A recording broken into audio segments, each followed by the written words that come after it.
We are looking at how to pronounce the name of this brand famous for its backpacks in particular.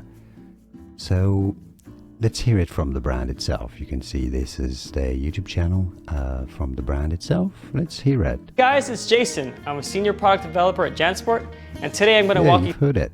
JanSport. JanSport. Yeah.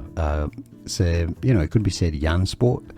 Because in like Dutch or German it's said as Jan, but because it's an American brand, JanSport.